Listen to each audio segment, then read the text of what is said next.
50, 45, there goes Davis! Oh my God! Davis is going to run it all the way back! Auburn's going to win the football game! Auburn's going to win the football game! He ran the missed field goal back! He ran it back 109 yards! They're not going to keep him off the field tonight! Holy cow! Oh my God! Auburn wins! Auburn has won the Iron Bowl!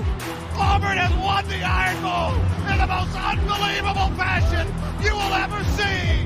Oh, good to be back with you, everyone. Welcome to a brand new edition of the Dream Wager, episode 429. Today is Monday, August 12th, 2024. And Elvis, we are the best in the world. We won the Olympics. We had the most medals ever, 126. Us and China were tied for 40 medals, and we'll win the gold.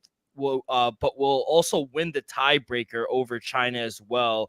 126 total medals is the most in a non-boycotted Olympics for the U.S. since 1904, and the second most by any country since 1908, kid. We are the best.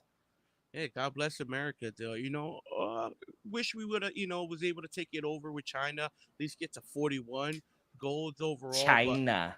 It is what it is. It is what it is. Respect to China as well, And we get the two gold medal games, both in basketball, both play in France. Let's talk about the girls that happened here on Sunday. Comeback win, 67-66, eighth straight gold medal for the women's. Now, it didn't start off that good. I mean, second quarter, France really came out and they really took it to the United States, but comeback, Asia Wilson, 21 points, 13 rebounds, led all scorers.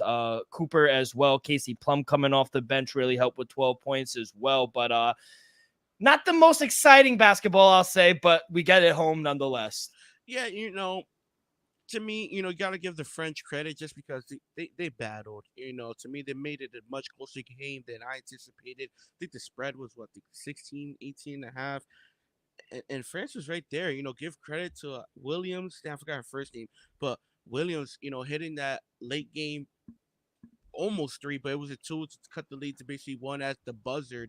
They were a couple feet away from sending this game to overtime. So give credit to France, but for the U.S. women team, to be honest, it was a little.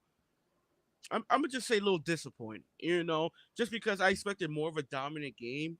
I didn't expect a 1-point win, so give credit to France, give credit to USA for bringing in the gold. It's just much closer than I think anybody wanted it to be, but overall, congrats to the USA. Yeah, it was a grind out kind of game, and watching it, I was kind of fucking exhausted after watching them kind of sweat that one out. But it got very close towards the end, but ultimately the United States won 67-66. So congrats to all the women out there for the United States.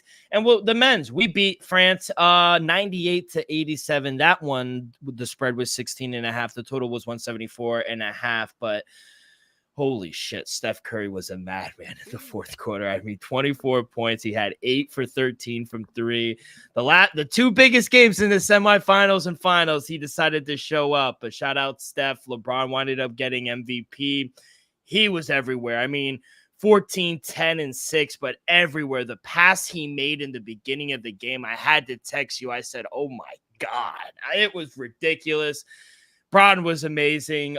He deserved MVP. If they lost, I even texted you. I said, Joker deserves it. He was number one in points, rebounds, assists, everything. So and to get a triple double in the bronze game against a team that kind of counted them out as well in Germany. I thought Jokic had a great tournament, but credit all the United States men. Thoughts on the performance and thought on LeBron getting MVP? I think LeBron definitely deserved the award because throughout the tournament, he was honestly the best player in it. Joker, right there. So if Joker would have won it, I would agree with it. I would have liked Joker. Can't the numbers can't deny it. You can't deny the numbers. So shout out to Joker, but LeBron, Steph, even to be honest, somebody who I've been critical a little bit. Devin Booker, to me, he had an amazing game. He shot well from the 3-point line. To me, he was one of the reasons why we was able to win this game, Dale. He shot 3-ball good early, and he played high level defensively. So gotta give him credit there. Joel Embiid, he had a good, final game, though, he honestly didn't really show up. I think he had like 5 points or less than that. It wasn't really a factor. Anthony Davis did his thing. Bam played pretty well as well. Jason Tatum was able to get a couple minutes, so shout out Steve Kerr for doing that thing. But it was honestly just Steph Curry, LeBron, and KD when it came down to it. It was a little sprinkle of Devin Booker, but when it came down to it, when you needed to go for gold, Steph just took the thing over. He played sensational. Though, what, I think he had 8 threes in no 9 threes in the 9. semi and then 8 in the final. Steph came through when we needed him the most, and he absolutely did. So shout out KD, shout out Steph, and shout out Brown. Yeah, you mentioned KD. He becomes the first player to win 4 gold medals in the men's Olympic basketball history. He also scored the most points in USA Olympic history, the 2-time MVP, finals MVP. He cements himself as the most decorated USA basketball player ever. So that's another just added to the resume for KD. But I want to go to France real quick. Victor Wembanyama, I mean, what a game he had, 26-7. And it's just first year in the league. Watch out, FIBA. Watch out the NBA. This kid is coming. This kid is very special, and I guarantee you, he's gonna get a gold in his life. I think so. I believe it. Yeah, I think he definitely has a shot just because look how well the French team played. Both sides, men's and women. So they definitely got something building there. You got Fournier, you got Wemby, you got Rudy. So you got some talent there. So I think Wemby next decade, maybe 15 years still, he possibly could be the face of not just the NBA, but possibly basketball worldwide. So I think he definitely will possibly get a gold in his near future. There, I think he'll get it done. But great performance for Wendy, to be honest, because he played much better than I anticipated. What do you had? 20, 24? 26. 26. And he had a couple threes that I was like, you know what, that looked good. That looked good. And Embiid couldn't guard him. Embiid couldn't guard him. And I like the fact that the moment wasn't too big for the kid. He actually stepped up, and he was clear the best player for the French team. So 100%. And what I liked about him too is when they went after him, he went right to the post and demanded the ball and said, "I need to get it back." That's what you want. You can't teach that in players. People are a little passive sometimes, and even us, we're big LeBron fans. Even we're criticized. Like sometimes Bron needs to just put his head down and get to the rim. Wemby did a great job of that. The moment wasn't too big. He looked poised. He looked calm. He's been there, and they look like it. This French team has chemistry. Batum leaving it on the floor. I mean, bleeding and all that. You gotta give them credit. They showed out, and the game was close. It felt like a playoff game, didn't it? Yeah, absolutely did. Felt like a Game 7 type vibes. And another player who played honestly well, who's basically giving them the buckets. It was him and Wemby. I don't know how to pronounce his name, but he was like number 20. He got the dunk on LeBron. To me, some NBA teams got to at least take a look at him. He's getting paid. Yeah, we're not sure about that, though. I don't know. He said, well, he deserved to get paid after this. He deserves to get paid. Absolutely. We saw him put on Twitter that he said, he's ready for a second shot, and I think he deserves a second shot. The fact that he was able to go out there in a gold medal game and play with the best of them, Yeah. You got to tip your hat off a guy for that. He shot 31 minutes played, shot 6 for 14 from the field, 1 for 4 from 3, 20 points, and he left it all on the court. So to me, just from off that performance, I would love an NBA team to at least give him a shot, just because he competed with not just against the best in the world.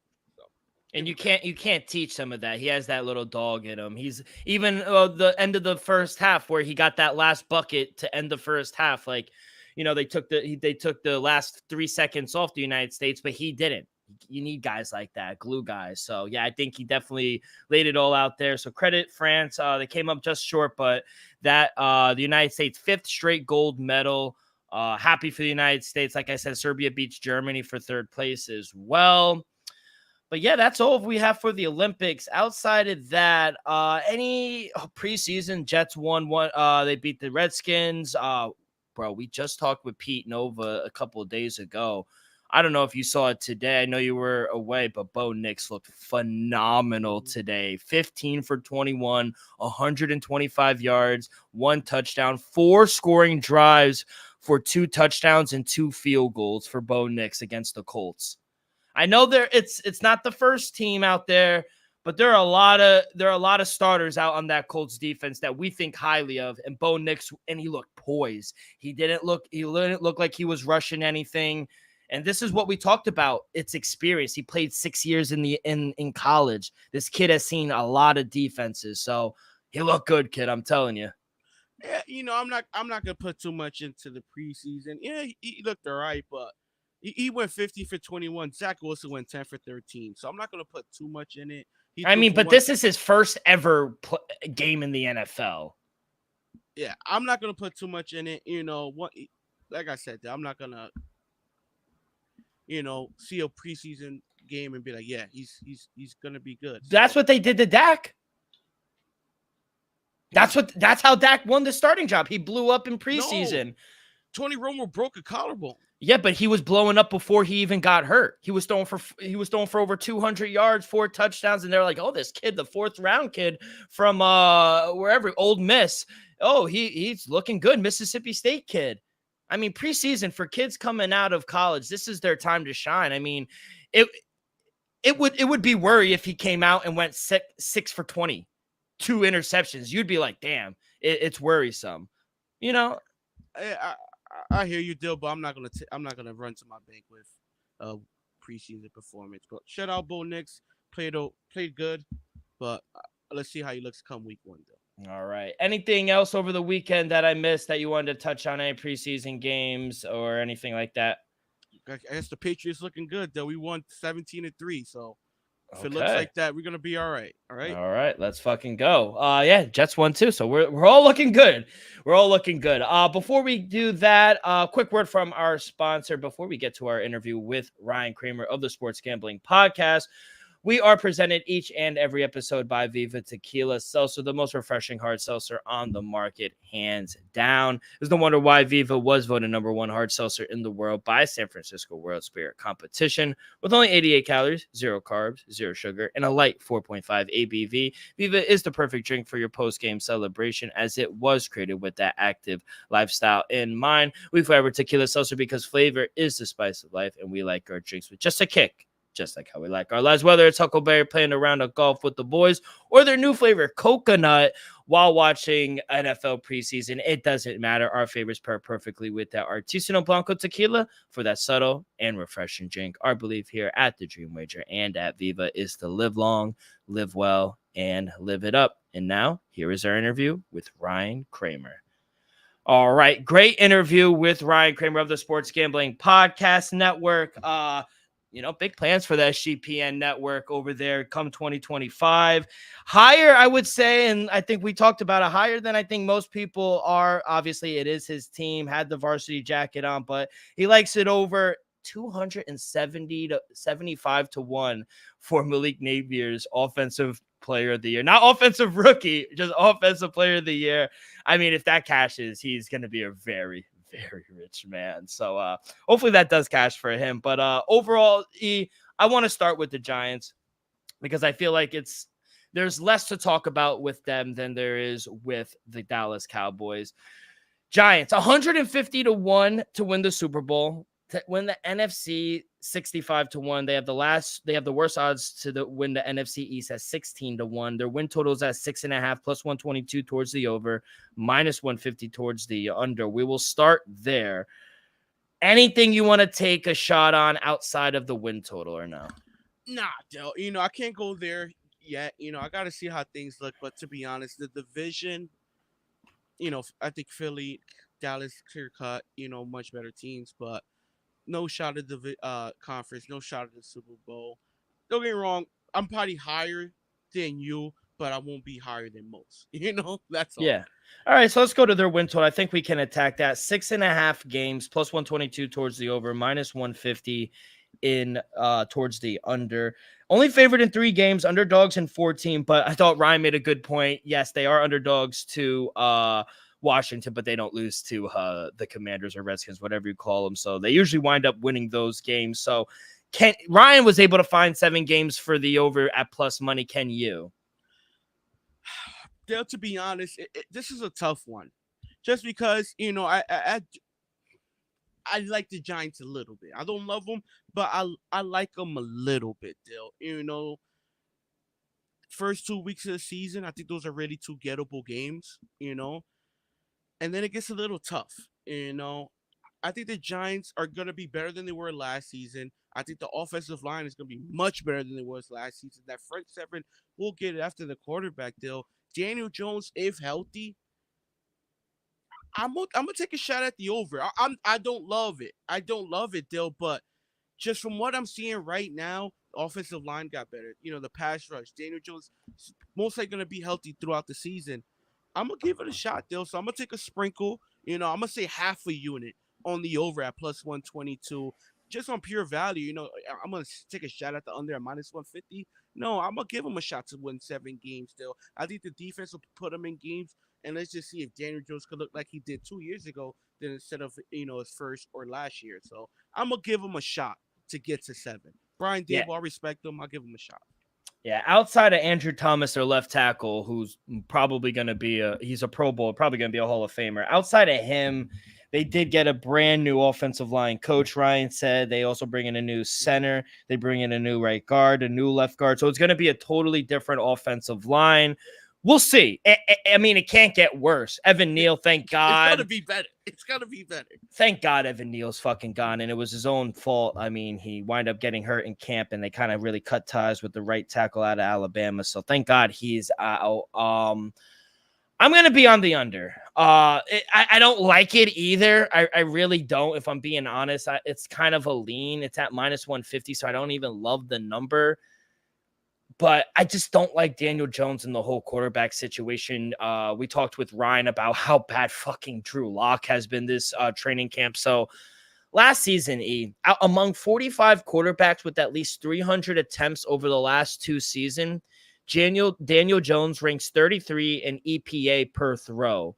The only 2 other quarterbacks behind him on the list, can you name the other 2?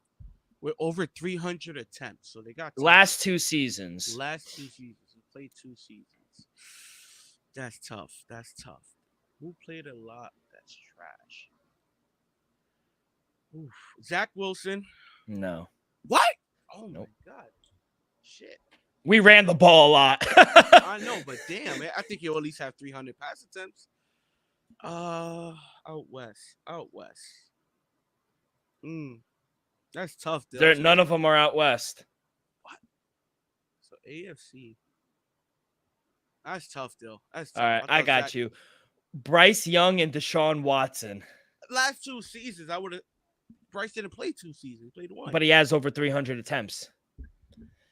And yeah, and Daniel Jones is in front of those 2. So only 2 guys worse than him. But despite that, bro, Jones, he's scheduled to have the 5th highest cap hit in the league in 2024. So spending that much money on a quarterback who's kind of not driving success, it's difficult for me to get behind a team like that. So I really don't trust the quarterback. That's one. The only part of Daniel Jones's game that I really liked, and I think we saw spurts of it his rookie year, was his ability to run. But coming off a major knee injury, I think it's going to make it more difficult for him to escape and run, especially with that offensive line in front of him. It ranked 31st last season in pressure rate allowed. It gave up an astonishing 85 sacks last season, 20 more than the next closest team. That's the 2nd most sacks allowed in NFL history and the most in 38 years. I mean, they just had a historically bad year. Yes, granted, they added a few pieces. They got a new offensive line coach. It can't get worse. So it's going to be better. I'll agree with that, but it's still not the best offensive line. And their defense finished 29th in yards per play, 5.6 yards per play last season, and 29th in pressure rate, despite blitzing nearly half of their time on defensive snaps.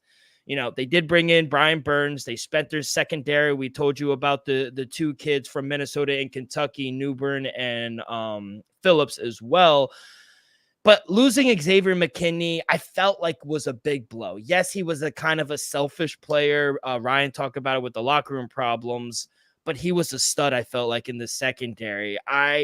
I like the new DC Shane Bowman from Tennessee, but he has to get the most out of this young defense. I think the front seven is the best part of this team.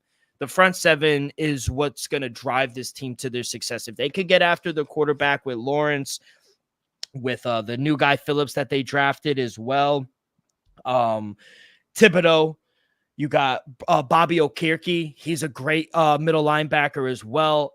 I like their front seven. I think they have right now they're ranked 12th. 12th, they have the 12th best front seven in the league.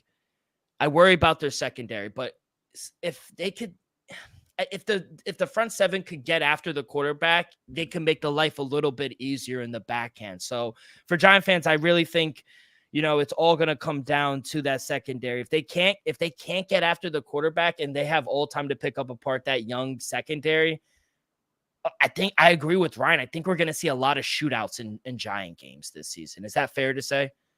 I will agree more just because I feel like the running game will take a step back. I think without Saquon, I think the running game will be a little lackluster. They're gonna have to disguise the running game in the game plan just because Devin Singletary he's nice. Eric Gray, who I've seen a little bit in preseason, I think he's probably gonna emerge sometime in my opinion.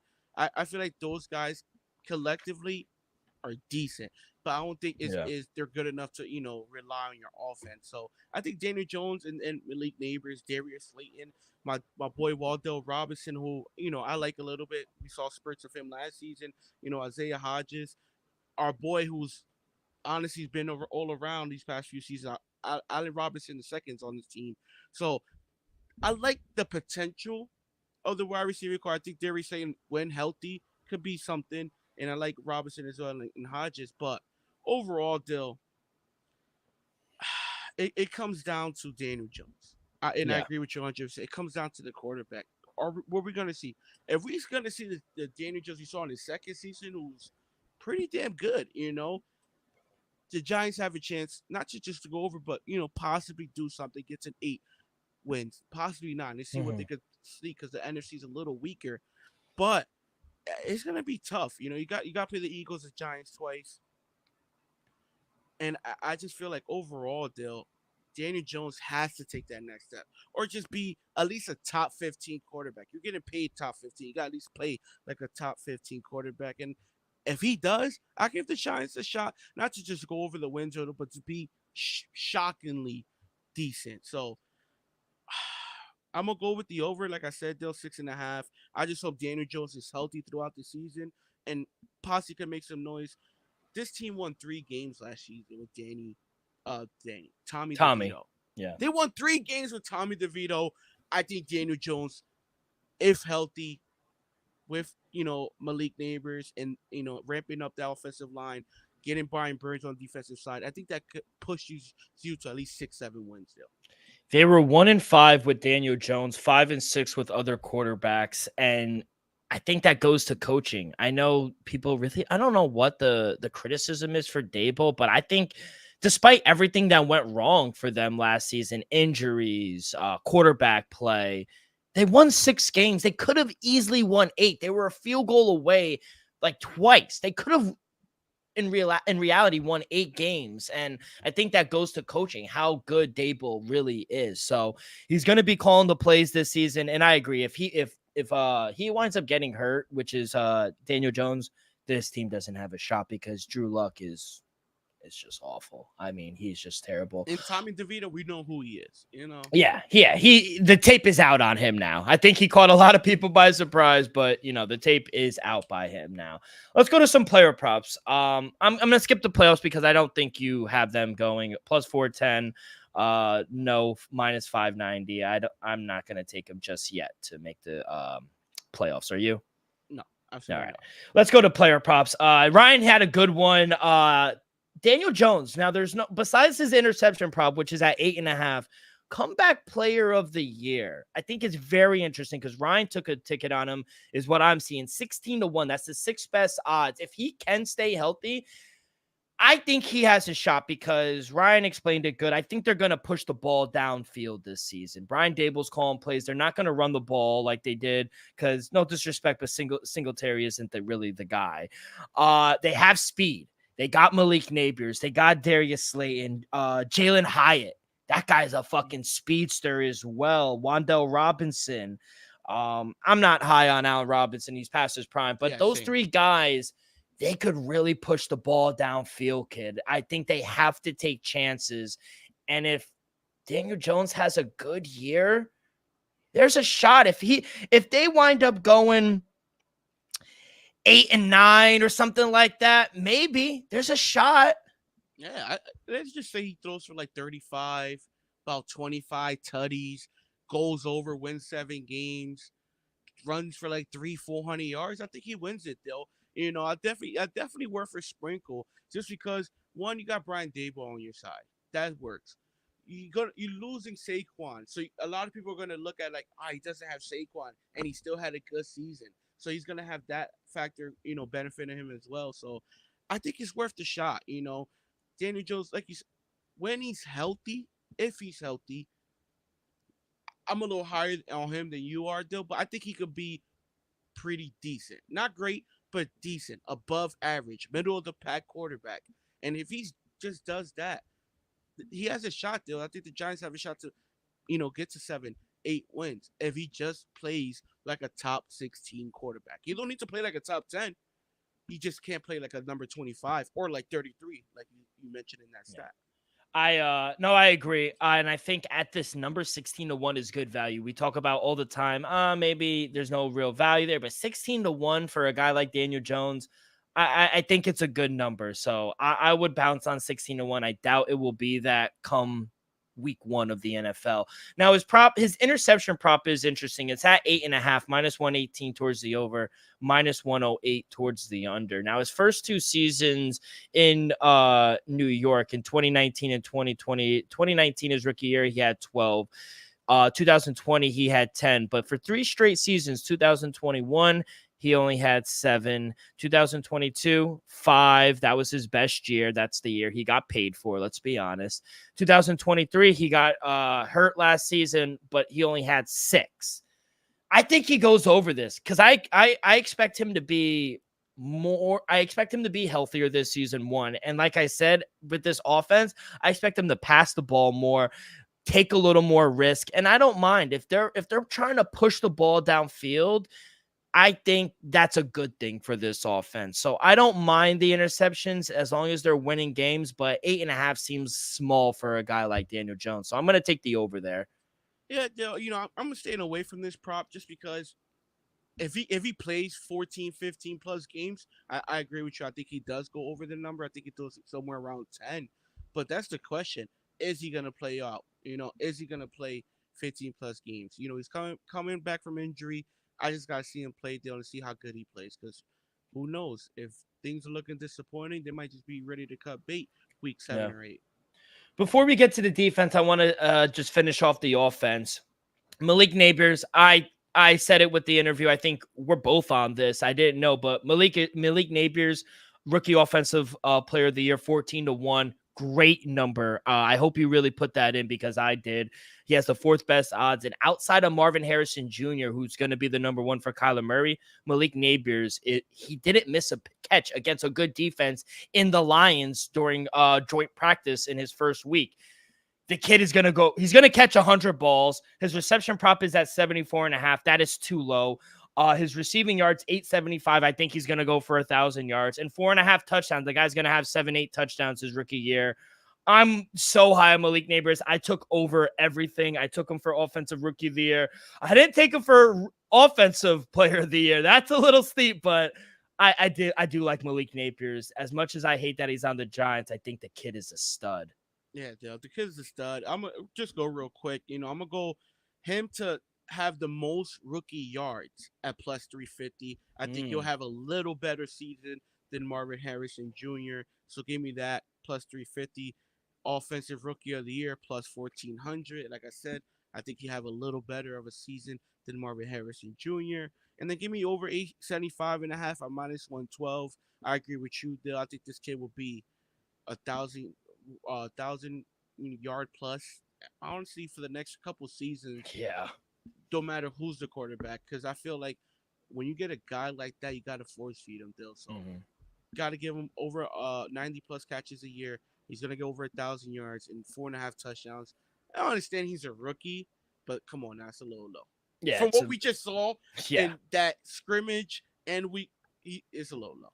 Yeah, I fully agree with that. Now we talked about the minor injury, kind of tweaked his ankle. I agree with Ryan. I think they should shut him down. I've seen enough in just 1 week of practice against a team that just went to the NFC Championship game. I've seen enough. The kid belongs. We don't need to injure him anymore that he is. Rest up that ankle for week 1 against the Vikings. Any concern? Your level of concern? Low?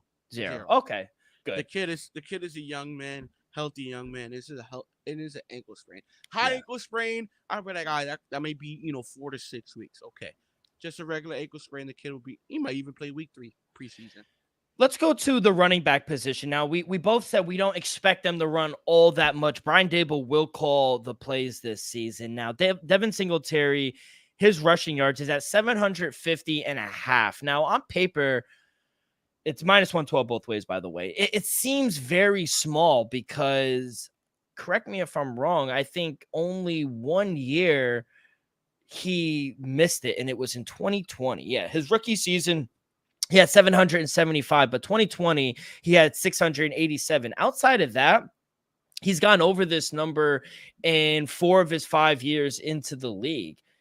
I know they're not going to run the ball like that, kid, but 750 for a guy like Devin Singletary is just low. I got to go over it. I'm going to stay away from the touchdowns, but his rushing yard, I think 750 is just kind of low. Yeah, Joe, don't get me wrong. Devin, like I said, he's a solid running back. There's no disrespect to him, but I'm gonna go under 750.5 just because I expect the passing game to be a little more dominant. I expect them to pass the ball a little more with a healthy Daniel Jones. Offensive line's a little better, so that might work in Devin Singletary's favor. But I still think they're gonna have to run the offense through Daniel Jones and Malik Neighbors. And not for nothing, Eric Gray ran the ball pretty well. It wouldn't shock me if Devin Singletary doesn't get 200 plus snaps. Could he get 150? Yeah. Is he gonna be the every down back?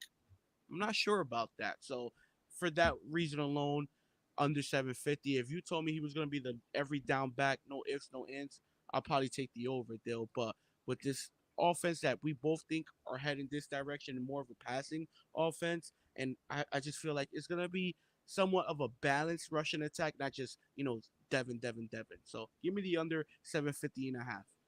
Now let's go to the defense because there are 3 guys that we can attack. The guy they paid, Brian Burns, his over under sack prop is 9.75. He needs 10 sacks to go over this, minus 112 both ways. Kayvon Thibodeau over under is 8.25 sacks, minus 112 both ways. And then Deontay Banks, second year guy out of Maryland, his interception prop is over under 1.25. So he needs 2 picks. Now, we were talking with Ryan about it.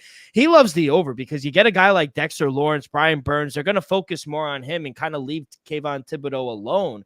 He really stepped up that ones from his rookie season to his second, getting 11.5 sacks. So I took the over. I think we see another big year from him. Even Brian Burns, I know last season with the Panthers, he only had 8 sacks, but I'm expecting a bigger year, especially with that front 7. They can't block everyone. That's going to be the problem. So I like over on both of them. Even Deontay Banks. I mean, yeah, Ryan talked about he doesn't have the best ball skills, but he knows that, and he's been working on that all off season. He had 2 interceptions his rookie season, and he could have had more. So I feel like the number is just too small. So even a guy who doesn't really track the ball or have great ball skills, he still was able to find 2 interceptions. So I'm going to take the over on all 3, kid. Any opinion on these defensive props? Yeah, I'm going to go over with Kayvon. Any, loyal listeners out there, I hit last year him to get 10 plus sacks for the Giants that cashed early during the season. I'm going to go over 825. To be honest, I feel like this number is too low just because the defensive line got better. So to me, he's gonna face less double teams, and he's gonna be able to get after the quarterback. Look at the front line, though. You're gonna have Brian Burns, Dexter Lawrence, and then Kayvon. That's pretty damn good now. So I just feel like he's gonna have more opportunities on one-on-one coverages, or just maybe he might not be the main focus of the offensive side. So he might. I think he'll just get a little more clear pass to the quarterback. So give me the over 825 and 825. I think it's a little disrespectful, especially after last season. And then Brian Burns, though we know Brian Burns what he's capable of doing. I understand last people he had only 8 sacks, but when he's going though, he's one of the best defensive players in all of football. And I think coming to the Giants, he's gonna go after the quarterback. We know they like to blitz. I think he'll have his opportunities. Give me the over as well, minus 108. I love it, kid. All right, so we're kind of high on this defense. I think that's what's going to lead this team to wins and success this season is that front seven. It's the best part of their team. Let's go to the Cowboys. How about them Cowboys to win the Super Bowl 18-1 to come out of the NFC plus 800. They have tied for the fourth best odds. To come out of the NFC East plus 175. They have the second best odds outside of the Eagles. Win total is at 9.5. Now it opened up at 10.5. The numbers come down to 9.5, minus 144 towards the over, plus 118 towards the under. To make the playoffs, yes, minus 230, no, plus 185. Now I'm not going to touch them to win the Super Bowl, NFC, or the NFC East. I'll take them to win I'll take them to make the playoffs. I do think they get in. Now, their win total is interesting. I'll go first, and I want to hear your opinion next. Like I said, it opened up at 10.5, and at that number, I would have taken the under. Now that it's at 9.5, it's kind of a stay away for me, but for the show, I would lean under. One reason is because they just have a much tougher schedule than they did last season. Dallas last season, they played the easiest schedule of defenses. 11 of their games were against defenses that ranked among the bottom 12 teams in the league. This year, Dallas is projected to face the 10th hardest schedule in the league. And I just think that could lead towards at least taking at least a step backwards. So I also think there's going to be some growing pain with the new coaching staff. We know they moved on from Dan Quinn. Mike Zimmer's the new DC. So I think we're going to see some growing pains there. This year, their defense is a little thinner, and ownership isn't spending money significantly less on players, especially on the defense. The team spent the 10th most on their defense last season. This season coming into it, they ranked 27th. So they're clearly not spending money on the defense. Now, staying on the defense, I think they did a great job last season at forcing turnovers. But I think regression is coming. The Cowboys have had a double-digit turnover margin for 3 straight seasons. Now, that sounds great, but every single team that finished with a double-digit turnover margin for 3 seasons regressed in the 4th season. So we're going to see a step back. The combination of a new DC, a cheaper roster, and that historical trend that I just said, I just think it's going to cause some problems for this Dallas team. So I would lean under. We don't know about the CD Lamb. Hopefully it gets resolved. I think the running back room, as much as I advocate and we joke about Zeke, I think their running back room took a step back as well. I don't think their offensive line is as good as it once was. Yes, you have Zach Martin, but their offensive line ranks 28th in the league right now. I'm not the biggest Mike McCarthy fan. We'll see. He did win a Super Bowl, but that was back years ago. So I don't know. There's some cause of concerns. I don't like their schedule at all. I'm gonna lean under, kid. Yeah, I'm going under 9.5 at plus 118. I'm going there all the way, Bill, and I'm gonna take a sprinkle. Well, give me it plus 550 at 9 wins. I think they get to 9 wins, and I still do think they make the playoffs at 9 wins. Like I said, I think the NFC is just a little, just not as loaded. The AFC is loaded. They got plenty of good teams over there. NFC, you could probably sneak in at 8 wins, possibly even 7 wins. So to me, I think the Cowboys are definitely going to regress. I think losing Dan Quinn is going to show, and I think it's going to be much bigger issue than people are making it to be, because I think Dan Quinn he's a solid mind. He's a great coach, and defensively, like you said, Dale, I think you hit the nail on the coffin. Last 3 seasons, double digits of turnovers. Last season led the NFL in turnovers. Dan Quinn was the head of that snake, Dale. So I think Dan Quinn leaving is going to take some of that, aggression / turnovers away. So I think Dan Quinn is one of the major keys why this defense was so successful, and why we saw Mike McCarthy have 3 straight seasons at 12-5. I think Yeah. it's going to be hard to repeat that. Give me the under 9.5, and then give me 9 wins to win exactly 9 wins at plus 550. Love it. 2+ money plays. Yeah. And the plus 118 is why I kind of went to the under. If it was 10.5 like it was and I caught the opening line, I would have Oh, I smashed would have the under. smashed it. And no, I I just still think, like it. kid, like,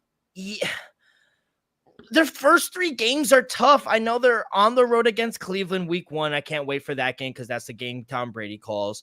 Then they're at home against the Saints, which is no easy game. I'll say that because I think the Saints are going to be better this year.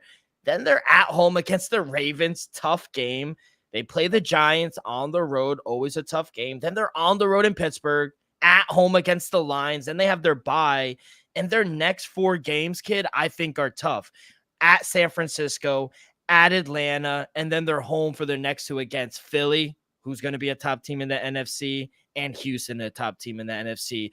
Realistically, I see like 3 wins right there. Like, it's a tough schedule, kid. I agree. It's definitely a tough schedule. I won't say I'll see 3 wins still, but But would you be surprised if they won only 3 games out of that? Yeah, I'll be honest. I'll be a little Really? surprised. Yeah, don't get me wrong. I got them losing week 1 against the Browns, but I think that they'll possibly win against the Saints. Yeah. They win against the Giants week 4. I think it's tough. And then they beat Atlanta, and that's it. I give them a shot to beat the Lions at home. I give them a shot. I'm not saying it's a for sure win, but I'm gonna say the Lions will be favored 2.5, 3.5 points. It wouldn't shock me if the Cowboys happen to win that game. That's all. 49ers. I think that's a loss. Atlanta, I give them. I give them a shot to win that game. I think they win that game. I think they split with Philly, so they'll win the home game against Philly, then lose at Philly later in the season. I think they'll be tough against the Commanders. I think that's what Thanksgiving Day as well. Yeah. But I think Mike McCarthy will beat Dan Quinn, and honestly I think it's just gonna be a tough matchup because Jordan Daniels against that defense. That defense might make him look bad. Let's just be honest. If that front's getting after the quarterback, we don't know what to expect. So I'm a little higher than you are, but I'm still taking the under, Dill. Looking around, definitely have a tough schedule. I just see a little more wins, in the first 8 weeks than you do. That's all. I will say this, their toughest games are at home, which helps them. They're at home against Baltimore. They're at home against the Lions. Yeah, they're on the road against the 49ers, but they're at home against Houston, at home against the Bengals, at home against the Bucks. Most of their tough, out of division games are at home, which I think helps them.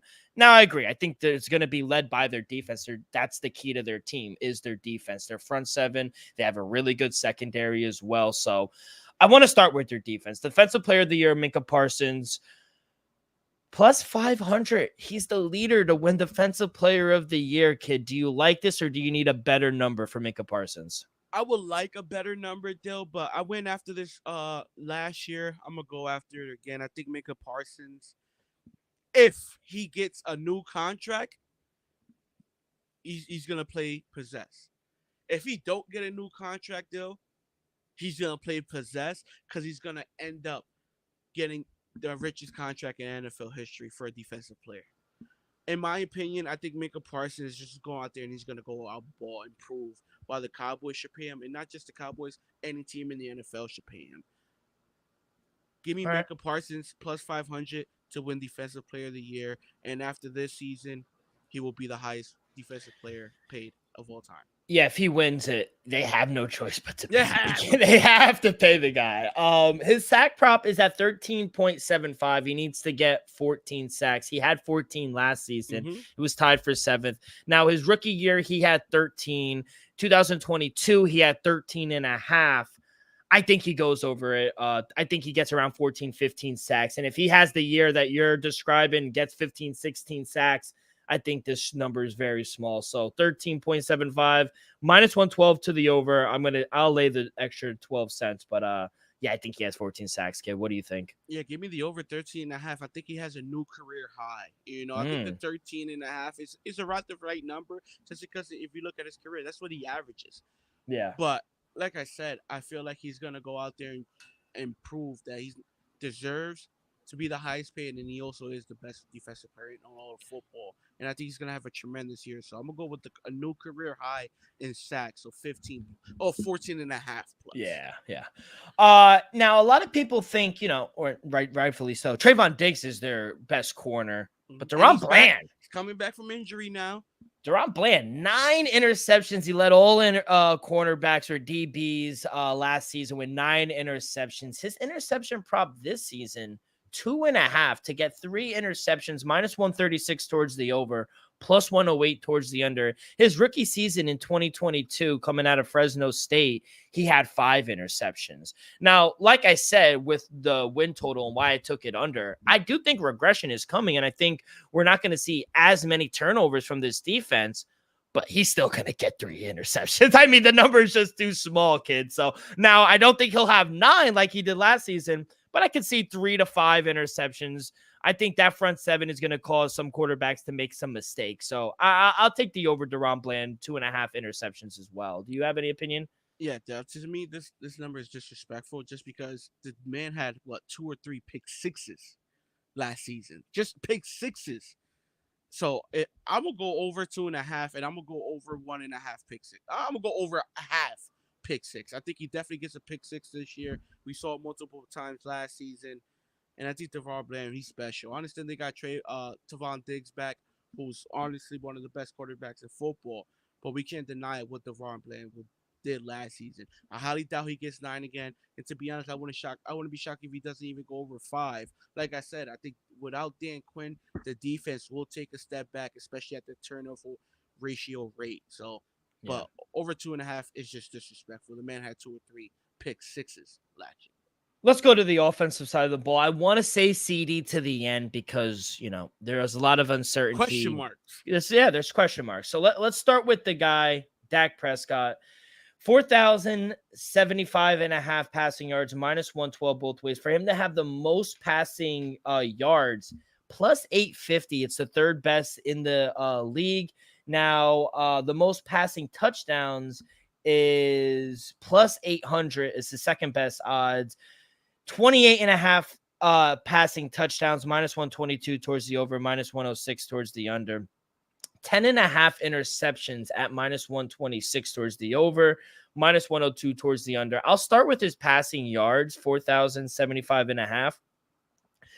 I got to take the over. I mean, the guy almost threw for 4,600 last season. He was third amongst all quarterbacks. 2022, he threw for 2,800, but that was the year he got hurt. 2023, another crazy year, 4,500. 2021, he threw for 4,400. 2020, he got hurt again. He only threw for 1,800 yards. 2019, he had 4,000. He almost threw for 5,000 yards. Regardless of CD, now I do think it will get resolved. I think CD will be there week 1. With Ferguson, with Talbot, with Brandon Cooks, they just have weapons, kid. And Dak's going to throw it. Mike McCarthy is going to throw the ball. They have to throw the ball. I'm going to take the over here. I'll take the over interceptions as well because he does. I know he didn't go over. He actually didn't turn the ball over all that bad last year, and only 9 interceptions. Interceptions were a problem. You date back to 2022, he had 15. 2021, he had 10. For him to get double digit, I think there's a good possibility, especially with the amount and the volume that he will be throwing at. I got to go over 10.5 interceptions. So I'm going to go over interceptions. I'm also going to go over passing yards. 28.5 touchdowns seems like a lot, but he led the league last year in passing touchdowns with 36. 2022, he only had 23. He wound up getting hurt, like I said, but 2021, he had 37 as well. He beat the number last year. I got to go over that as well. I'm projecting basically, I think if CD isn't there and you told me he's not going to be there, then I kind of would stay away from Dak props just because that's his go-to guy. But since I think he will be there, I'm going to take him to win everything. I'm going to take him over the passing yards, over passing touchdowns, and 10.5 interceptions. Yeah, to be honest, it's hard to disagree with you. I'm gonna go over Dak 4,075.5 at -112. with a worse rushing attack on paper, I feel like just from that, you're gonna have to be a little more aggressive passing the ball with Dak Prescott. And I do agree. I do think CD Dan will be there week one, and we can't deny the special connection they have. We can't deny how great Dak looked, especially during that 8 week stretch when he was in the MVP conversation. So I'm gonna go with Dak 4,000 over 4,075 and a half yards, over 28 and a half touchdowns. Also going over 10 and a half interceptions. Like I said, I feel like the running back room in general is not as talented as it was last season. So I think that would take a step back. So that's gonna mean Dak Prescott is gonna rely on his arm a little more, and we all know that once led the NFL in turnovers. I'm not sure if he will do that again this season, but I think he'll throw at least to 11 to 12 interceptions. So give me over 10 and a half picks, over 4,075 and a half touchdowns, and over yards, and then over 20 and a half touchdowns. All right. Now let's go to the running back room because I agree. Now, as much as I love Zeke and, I joke around, I agree. I think the running back room got weaker with bringing Zeke back, but they needed an answer after losing Tony Pollard to the Titans. His rushing yards is at 550 and a half, minus 112 both ways. His rushing touchdown is at 5.5. Over plus 114, under is at minus 114. I think for good reason because they're a pass-heavy team. And he only had 3 touchdowns last season with the Patriots. He had 642 rushing yards, though. Even going back to 2022, he had 876. 2021, he rushed for over 1,000 yards. 2020, 970. Kid, I know it's small at 515. This offensive line took a step back. But 550 is just too small for my guy Zeke. I'm going to feed him, baby. I'm going to stay away from the touchdowns because I think they're going to pass the ball a lot. But 550 is just too small for a guy like Zeke with those massive legs. They got tree trunks as legs, kid. I got to go over. Yeah, I end up staying away from his total rushing yards just because I don't know what to expect. Don't get me wrong, I do think he'll be the RB1, but is he gonna see as many snaps as Tony did last season? Who knows? But I wouldn't be shocked if he go over one bit, honestly, Dill. But I will be touching his touchdown prop, Dill. Give me the over 5.5 at 114, plus 114, Dill. How many times did we see Tony Pollard go nowhere fast at the goal line last season?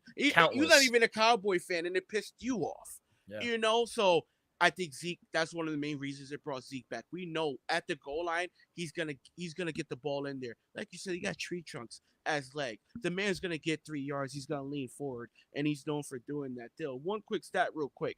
I understand he had 3 touchdowns last season, but in his Dallas Cowboys career, he never had under 6 still. And I don't expect that to happen in the 2024-2025 season.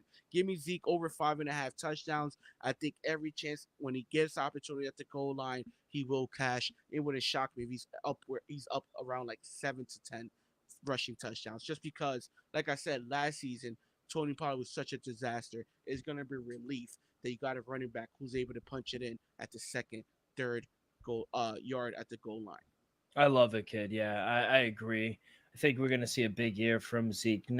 Rushing, plus money, plus 114 towards the rushing. Good stat there. Never had under 6 rushing touchdowns as a Cowboy. So coming back home, and yeah, bro, we would watch football on Sunday, and I'd be like, bro, just run the ball behind that offensive line with Tony Pollard. Like, what are we doing? And he couldn't get in. He could bust one for 20, 40, but at a first and goal, second and goal, he couldn't punch it in. Zeke was getting in. I'm telling you, Zeke's getting in. Yeah, I love him. All right. Let's go to the man, the myth, the legend, CeeDee Lamb. Now, there's a lot of speculation. I think he'll be there week 1. I know he took things off his social media, but how many times do we see that happen with wide receivers? They're playing the game. He's trying to get a contract, which he deserves. His receiving yards, 1,300 and a half, minus 118. I think that's the biggest number we've talked about so far. 1,300 and a half, minus 118 towards the over, minus 108 towards the under. Now, let's start there. Let's take it one at a time. Now, he almost had the receiving yards if it wasn't for Tyreek Hill, 1,749 last season. He was first in catches. He had 135 catches. He was third in touchdowns with 12.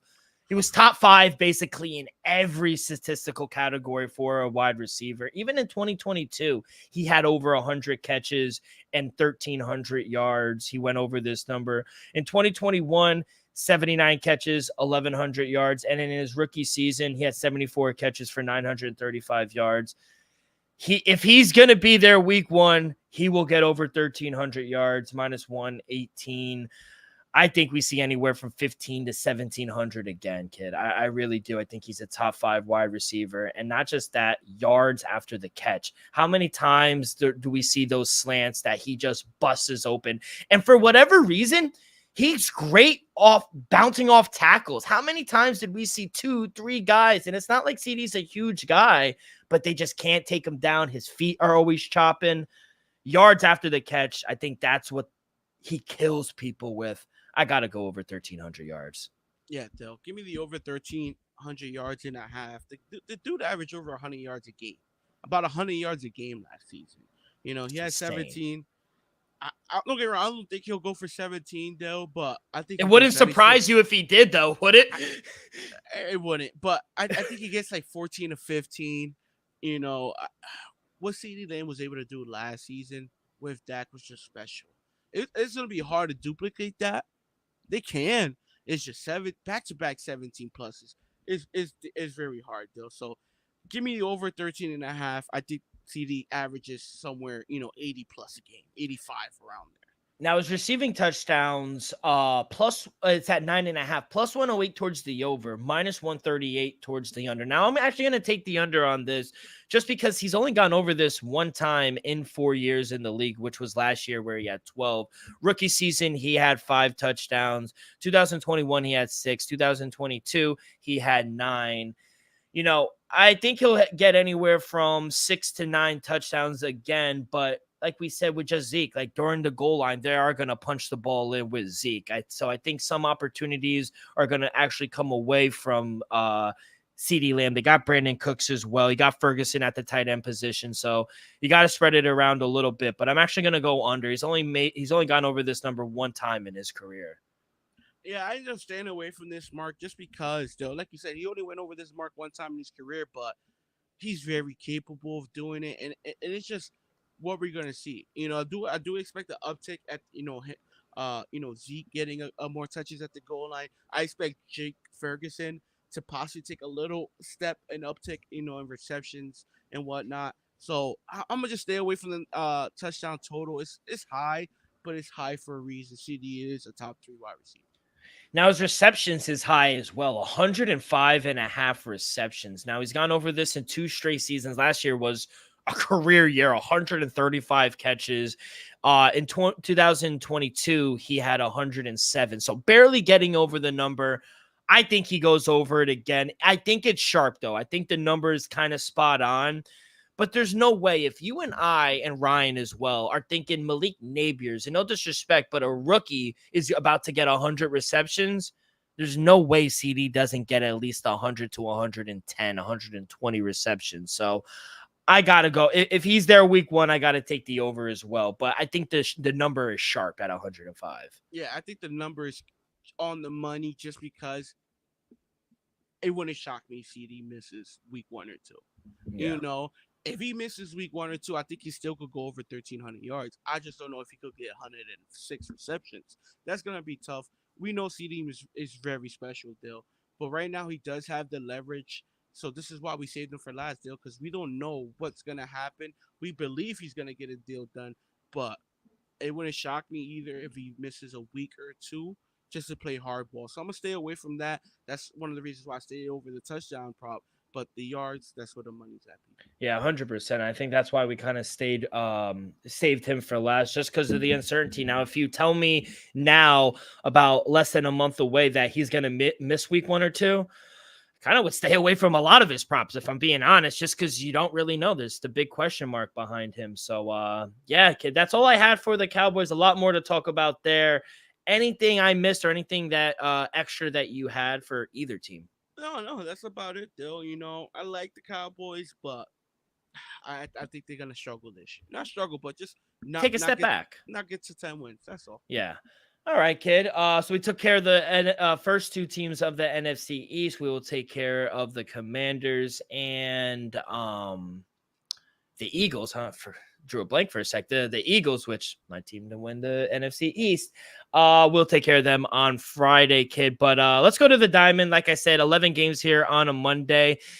Didn't love the slate, if I'm being honest. Went 1-1 here on Sunday. Mets got swept by Seattle. They couldn't. Got smoked today too. Yeah, I mean, the offense just didn't show up at all. I think they scored a total of 2 runs in 3 games. It's just they weren't in existence. So good.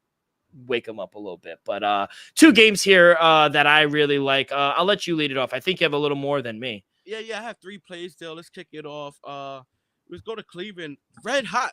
They're hot now. Chicago Cubs taking on the Cleveland Guardians. Over on the sitting at 8.5. Don't really have a pitchers matchup there. If you have it, by all means, let me know. But I'm yeah, it's Imanaga, Shohei Imanaga going for the Cubs and Ben Lively going for the Guardians. Yeah, I'm gonna go with Lively deal. I'm gonna go with the Guardians at home. Don't get me wrong, the Cubs been raking. They've been hot, but I think the Guardians gonna be at home, take care of business. 1-2 straight, lost 3 previous. I think they get back on track, and I think the Cubs get back to reality. So at -102, they're the dog. Give me the dog. They'll -102 on the money line. Guardians. Yeah, I can't. I hate that pick. I'm gonna be honest. Just because Cleveland has sucks coming out of the All-Star break, their offense has been like non-existent, and the Cubs, surprisingly enough, we talk about we used to bang on them all season because how bad their offense was, but. Yeah, I actually like the Cubs. That's not going to be one of my plays. I was thinking it -115. That was looking like one of my plays. But first game I like is between Houston and Tampa Bay. Houston, Framber Valdez going and Taj Bradley going for the Rays.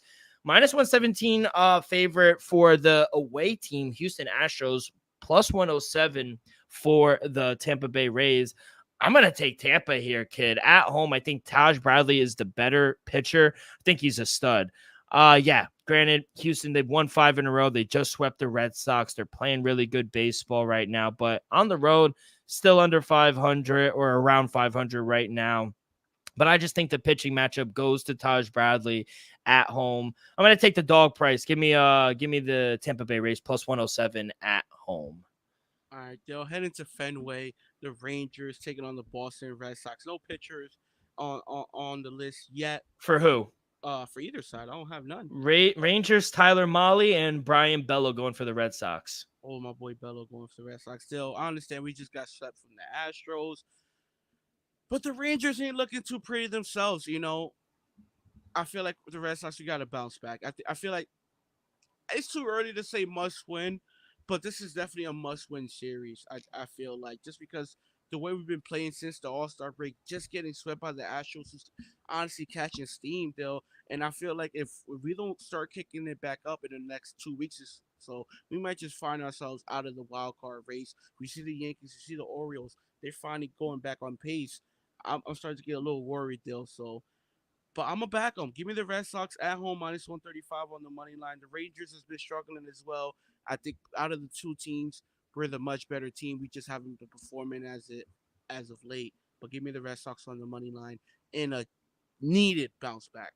Yeah, you guys, and this is a series that you guys should take advantage of a bad Ranger team and get back into the win column. Yeah, you guys are struggling right now, but this is a good series for you. I'm going to go to that Kansas City Royals and Minnesota Twins game, 7:40 Eastern. I actually have pictures for this as well. Brady Singer going for the Royals and Pablo Lopez going for the Twins. -155 for the Twins, +142 for the Royals. Over under is at 8. Now, I got it a little earlier in the day. I got a 7.5. I took that immediately over. Still at an 8. I would take the over. I mean, just look at this last few games for both teams. The over is 8-2 for the Royals, 6-3-1 for the Twins. I'm just going to read you a couple of the scores for the Royals. 8-3, 5-8, 8-4, 9-5, 6-5. All double-digit games. Those are the past 5 games. Minnesota, 5-4, 6-3, 8-2. These teams are playing in a lot of high-scoring games in Minnesota now. Winds will be blowing out towards center field, so hopefully it carries the ball a little more. But yeah, I'm gonna take the over here, kid. 7.5, 8, just a little too small for two pitchers. I'll say that give up a lot of contact, not so much runs, but they give up a lot of contact that can produce to runs. Not the biggest fan of Paulo Lopez. They should win this game, but I think we see a shootout. So I'm going to take the over here as my final play. Yeah, though, my final play of the game will be we heading to Milwaukee. I do have pictures for this one. You got Clayton Kershaw taking on Freddie Peralta. To me, this is the matchup of the day. Dodgers taking on the Brew Crew over, and they're sitting at 8. Still, I'm going to go with the Dodgers on the road, -110 on the money line. Look at around Brew Crew. I think playing much better baseball than anybody anticipated. Look at the record this year. The Dodgers are finally, starting to come back to life, showing 20 leading the NL in home runs. And I just feel like the Dodgers are going to show up on the road. Clayton Kershaw, I expect a better pitching outings from him tomorrow. So I'm going to go with the Dodgers on the road, -110 on the money line, though. You're muted. Thank you, kid. That's going to do it. But anything else? We got the WNBA starting back up on Thursday and Friday, so we'll have plays over there. By the way, you see Caitlin Clark throw out the first pitch at Yankee Stadium? Down the middle, baby. It was perfect. Probably some heat. Yeah. I'll say this, bro. She has aura, around her. Yeah, no. People love her, bro, man. It's gonna come down to it though. Maybe not now, but 10 years down the road, if she has a long, a Diana Taurasi type career, she's gonna be an all time, especially for women's moving forward. She could possibly easily be the face of the league 5 years from now. I can't wait. Should be really fun. But kid, that's gonna do it. Thank you so much to Ryan Kramer for the Sports Gambling Podcast Network for coming on. But that will do it for this Monday edition of the Dream Wager. On behalf of our sponsor, Viva Tequila, Elvis, myself, make sure you guys follow along our social media, Twitter and Instagram at the Dream Wager. If you miss an episode, no worries. You guys can find us wherever you get your podcasts: Apple Podcasts, Spotify, Stitcher. Leave a comment, rate, review, all that good stuff really helps the show grow tremendously. So be a friend, tell a friend, and we will see you guys on Friday. Peace.